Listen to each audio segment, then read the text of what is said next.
Am I the arsehole for not wanting a relationship with my parents now that they've cut me off? Story time. So my parents do pretty well, and when I was going through the student finance system, I found out that I could only get the lowest amount because of how much money they earn, which is just over £3,000 a year. I just find it so bizarre that there's this assumption that your parents will just help you out. Like, some people don't get that. I'm on a high intensity course, right? And I wasn't too sure how I was going to juggle schooling, working, studying. So when I found out about how much money I was entitled to, I told my parents that I would rather take the next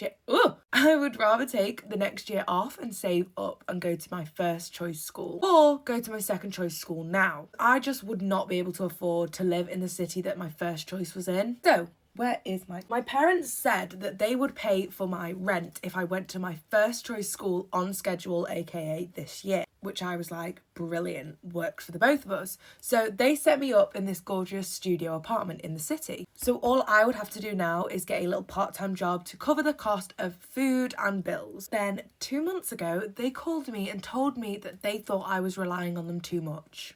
They said that they felt it was about time that I find out what the real world was like and that I find my own way. They said that they were going to cover me till the end of the month, and then after that, I was on my own. They said that they were still my parents and that they loved me and they hoped that we could stay in touch as much as possible. So now I had 11 days notice of when my rent would be stopped being paid, my phone bill would stop being paid. I went to my uni and begged them to help me with some emergency housing, but they said I had no proof that my parents had actually cut me off.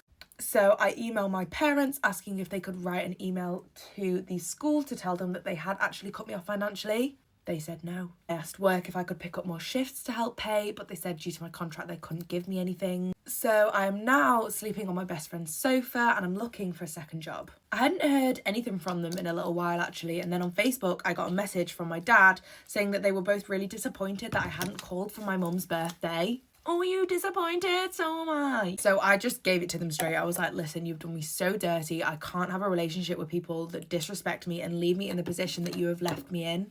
I'm getting a bunch of messages from them. My brother's even got involved and asking if I could reconsider my decision. And my friend is saying that I shouldn't feel bad, but I feel so bloody guilty. So what do you think? Am I in the wrong here?